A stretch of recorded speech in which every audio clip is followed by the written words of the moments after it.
Bismillahirrahmanirrahim. Class 9th, exercise 1.1. Question number 1 is represents the number on number line. तो पहला part है 3/4. 3/4 को हमने नंबर लाइन पे रिप्रेजेंट करना है.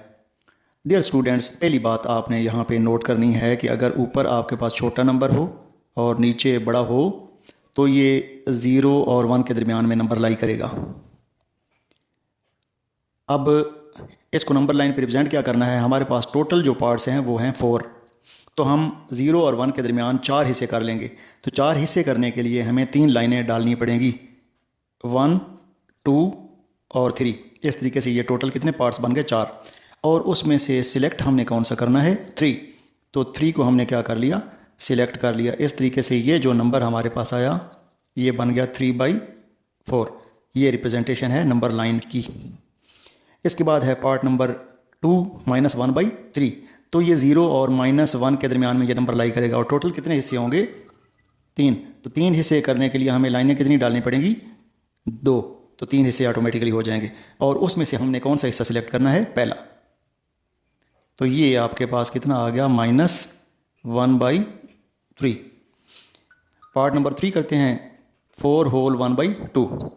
डियर स्टूडेंट्स, यहाँ पे आपने ये नोट करना है कि 4 नंबर क्रॉस होने के बाद जो 4 और 5 के दरमियान टोटल हिस्से हमने करने हैं वो 2 हैं और एक लाइन ड्रा करनी पड़ेगी. यानी कि हमने 4 क्रॉस किया तो 4 और 5 के दरमियान टोटल कितने हिस्से, 2 हिस्से. और 2 हिस्से ही हो गए. एक हमने जस्ट स्पेसिंग डाली, एक लाइन डाली, तो आपके पास 2 हिस्से इक्वल हिस्से बन चुके हैं. इसका मतलब है ये 4 क्रॉस करने के बाद आधा, 4 और 5 को भी आधा किया, 4.5, 4.5. तो ये आपका जो पॉइंट है ये कितना बन जाएगा, 4 होल 1/2 बन जाएगा. पार्ट नंबर 4 हमारे पास है -8 स्क्वायर रूट. इसको अगर आप पॉइंट में चेंज करते हैं तो ये बनता है -2.8 बनता है. अब ये आपने चीज़ अच्छे तरीके से समझनी है कि आपने -2 जो है ना वो क्रॉस कर लिया और उसके बाद आगे 0.8 है. 0.8 का मतलब है टोटल हम 10 हिस्से करेंगे, उसमें से 8वां हिस्सा सिलेक्ट करेंगे. तो -2 क्रॉस करने के बाद आगे कितने हिस्से करेंगे, 10. 1 2 3 4 5 6 7 8 9 10 हिस्से हो गए. और उसमें से हमने कौन सा सिलेक्ट करना है, 8वां, क्योंकि हमारे पास है -2.8 या जिसको हम क्या कह सकते हैं, -8 स्क्वायर रूट. तो ये आपका रिक्वायर्ड पॉइंट है. इसी तरीके से ये +8 स्क्वायर रूट है. तो इसको आपने क्या करना है, अगर आप कैलकुलेटर के पे इसकी वैल्यू निकालते हैं तो ये बनता है 2.8. यानी कि 2 क्रॉस कर गया है. और उसके बाद आगे कितने हिस्से कर लेने हैं, 10. 1 2 3 4 5 6 7 8 9. तो इसमें से कौन सा हिस्सा सिलेक्ट कर लेना है, 8वां. और ये हमारे पास कितना बन जाएगा, स्क्वायर रूट ऑफ 8, या जिसको हम पॉइंट में अगर लिखना चाहें तो ये कितना बनता है, 2.8. अभी हम नेक्स्ट करते हैं, -4 क्रॉस करने के बाद -4 और -5 के दरमियान 2 हिस्से करने हैं. तो -4 क्रॉस और 2 हिस्से कर लिए -4 और -5 के दरमियान. तो ये आपके पास बन जाएगा -4 होल 1/2. Part number 7 1/3. यानी कि ये तो आपको मैंने रूल बताया है कि अगर ऊपर छोटा हो और नीचे बड़ा हो तो हम ये नंबर 0 और 1 के दरमियान में आएगा. बेशक पॉइंट में आप तकसीम करें, पॉइंट में तब्दील करें तो फिर भी 0 और 1 0 पॉइंट समथिंग होगा, जो कि शो करता है कि 0 और 1 के दरमियान में आएगा. तो अब टोटल कितने हिस्से हैं यहाँ पे, 3. 3 हिस्से करने के लिए लाइनें कितनी डालनी पड़ेंगी, 2. तो 3 हिस्से ऑटोमेटिकली हो गए. उसमें से हमने कौन सा सिलेक्ट करना है, 1, यानी कि पहला हिस्सा सिलेक्ट कर लिया. तो ये आपके पास आ गया 1/3. और लास्ट पार्ट जो है ना वो है -7/8. तो ये भी 0 और -1 के दरमियान में आएगा. और टोटल कितने हिस्से, 8. तो कितनी लाइनें डालनी पड़ेंगी, 7. 1 2 3 4 5 6 7. और उसमें से हमने कौन सी सिलेक्ट कर लेनी है, 7वीं लाइन. तो ये आपका बन जाएगा -7/8, ये वाला हिस्सा. इसको भी हमने नंबर लाइन पे ड्रा कर दिया. Question number 2, identify the properties that justifies 1 multiplied by y-2 is equal to 1 को अंदर मल्टीप्लाई कर दिया है तो ये बन गया y-2. वैसे भी आपको पता है कि 1 एक ऐसा नंबर है जिसको जिस नंबर से मल्टीप्लाई किया जाए तो वही आ जाता है। मिसाल के तौर पे a मल्टीप्लाइड बाई 1 कितना आता है a। इसी तरीके से 100 मल्टीप्लाइड बाई 1 कितना आ जाता है 100। तो इसका मतलब ये है कि ये 1 जो है ना ये मल्टीप्लिकेटिव आइडेंटिटी है। तो प्रॉपर्टी हमने क्या लिखी, मल्टीप्लिकेटिव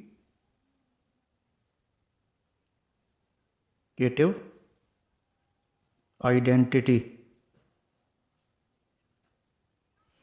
दूसरा है 0.2 मल्टीप्लाइड बाई 5, तो ये 1 आ गया। ये है मल्टीप्लिकेटिव इन्वर्स। इसका मतलब ये है कि आप अगर आपके पास 5 हो और साथ 1/5 हो तो ये एक दूसरे से कैंसिल हो जाते हैं, तो 1 बच जाता है। तो यहाँ पे भी 1 बचा है, लिहाजा इसको हम क्या कहते हैं, multiplicative inverse.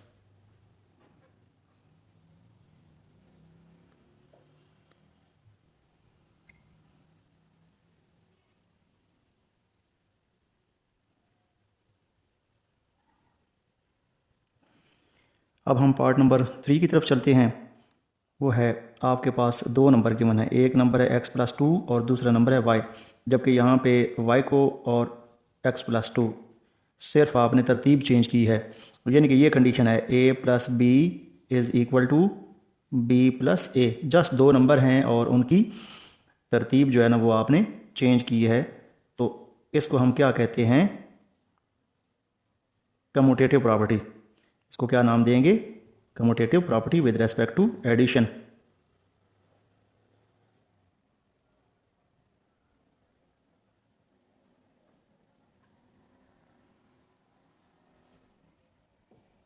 With respect to addition.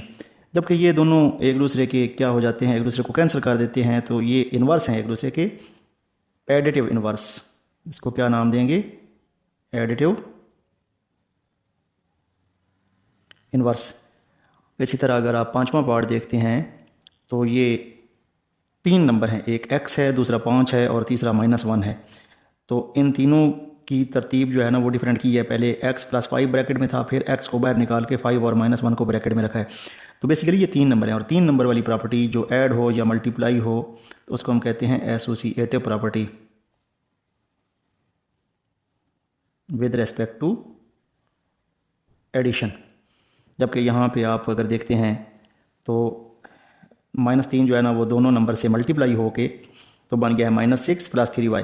यानी कि आपने ये यहाँ पे निशानी याद रखनी है कि अगर मल्टीप्लाई भी हो और प्लस माइनस में से एक नंबर भी हो तो वो क्या कहलाता है, डिस्ट्रीब्यूटिव प्रॉपर्टी।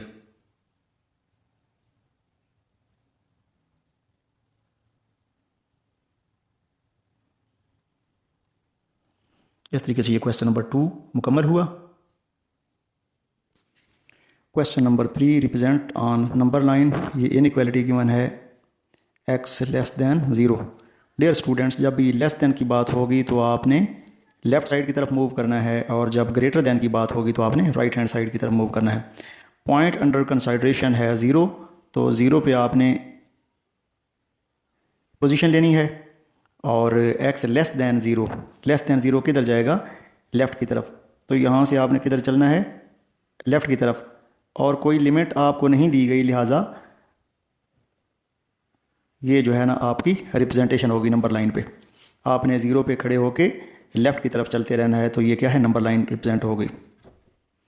फिर पार्ट नंबर 2 है, लिमिट दी गई है -3 से लेकर 3 तक, यानी कि एक पॉइंट -3 है और दूसरा +3 है और इनके दरमियान वाले भी सारे नंबर। अब सवाल ये पैदा होता है कि -3 और 3 शामिल होंगे या नहीं होंगे। ये शामिल नहीं होंगे। अगर तो यहाँ पे इक्वलिटी गिवन होती तो फिर ये शामिल हो जाते, लेकिन अभी इक्वलिटी नहीं गिवन, लिहाजा ये शामिल नहीं होंगे। इनके अलावा दरमियान वाले सारे पॉइंट शामिल होंगे। Part number 3, x > (-8।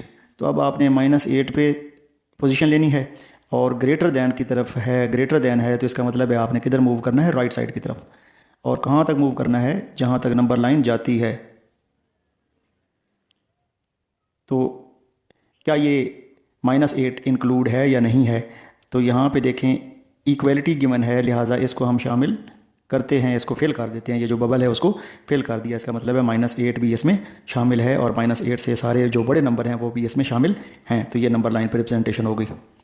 फिर पार्ट नंबर 4 की तरफ चलते हैं। एक्स ग्रेटर देन ज़ीरो, तो आपने ज़ीरो पे पोजीशन ले ली, और ज़ीरो पे पोजीशन लेने के बाद आप किधर मूव करेंगे, राइट साइड की तरफ, क्योंकि ये ग्रेटर देन को शो करता है और ज़ीरो शामिल नहीं है क्योंकि यहाँ मेंशन नहीं है, तो ये रिप्रेजेंटेशन होगी नंबर लाइन पे।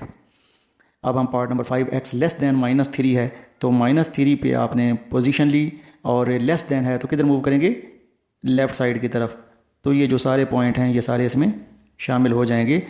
क्या -3 शामिल होगा? नहीं होगा, क्योंकि इक्वलिटी गिवन नहीं है। अब हम चलते हैं पार्ट नंबर 6 की तरफ। दो पॉइंट्स यहाँ पे अंडर कंसाइड्रेशन हैं, एक है -4 और दूसरा है +4, और इन दोनों के दरमियान वाले सारे नंबर आ जाएंगे। सवाल ये है कि -4 शामिल है, बिल्कुल नहीं, जबकि +4 जो है इक्वलिटी यहाँ पे गिवन है, तो इसको हम क्या कर लेंगे, फिल कर लेंगे। तो ये आपका नंबर लाइन पे रिप्रेजेंटेशन होगी। नेक्स्ट हम चलते हैं क्वेश्चन नंबर 4 की तरफ। Identify the properties of equality 9x is equal to 9x। यहाँ पे दो नंबर हैं और दोनों आपस में बराबर हैं, तो इसको हम कहते हैं रिफ्लेक्सिव प्रॉपर्टी। जिस तरह आप अपना रिफ्लेक्शन देखते हैं आईने के अंदर, रिफ्लेक्सिव प्रॉपर्टी। अब 3 नंबर्स गिवन हैं, x है, x+2 है और y है, ये दोनों इक्वल हैं, और फिर वो कहता है कि y जो है ना वो 2x - 3 के बराबर है। बेसिकली ये ऐसी प्रॉपर्टी है जिसमें तीनों नंबर बराबर हैं। x+2 किसके बराबर है, y के, और y किसके बराबर है, 2x - 3 के। इसका मतलब है पहला नंबर तीसरे के बराबर होगा। मैं ये बात ऐसे समझाता हूँ कि पहला नंबर दूसरे के बराबर है और दूसरा तीसरे के बराबर है, इसका मतलब है पहला नंबर तीसरे के बराबर है। इस तरह की प्रॉपर्टी को हम क्या कहते हैं, transitive property, TRA, transitive property. अब 2x+3 is equal to y, और y बराबर है 2x+3, यानी कि दो नंबर हैं वो दोनों आपस में बराबर हैं। इसको हम क्या कहेंगे, इसको कहेंगे symmetric property.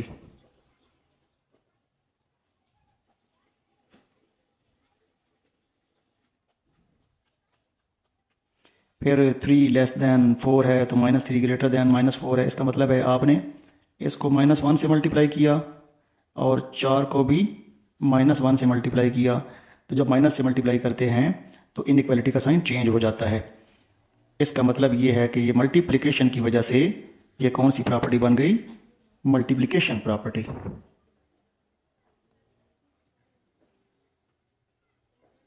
Multiplicative property.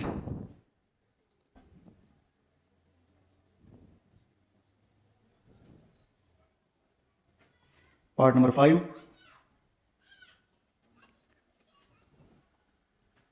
2y+2w is equal to p, और p जो है ना वो 50 के बराबर है। यहाँ पे भी 3 नंबर हैं, और पहला दूसरे के बराबर है, दूसरा तीसरे के बराबर है, तो पहला तीसरे के ये ऑलरेडी पढ़ चुके हैं। It is transitive property.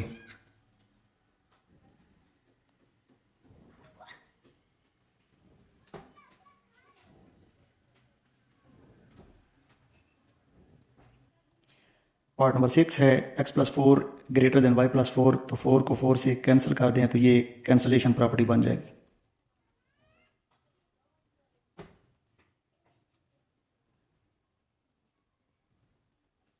Part number 7, 2 less than 5 और 5 लेस देन 9।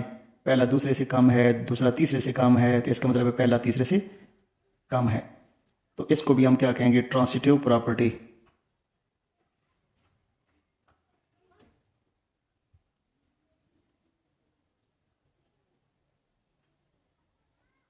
और लास्ट है -18 को 9 में कैसे तब्दील किया। माइनस आप इसको अगर 1/2 से मल्टीप्लाई करें और इधर -18 है, माइनस माइनस प्लस हो जाएगा, और 2 9। इट मीन्स आपने दोनों अतराफ को -1/2 से मल्टीप्लाई किया। इस प्रॉपर्टी को हम क्या कहते हैं, मल्टीप्लिकेटिव प्रॉपर्टी।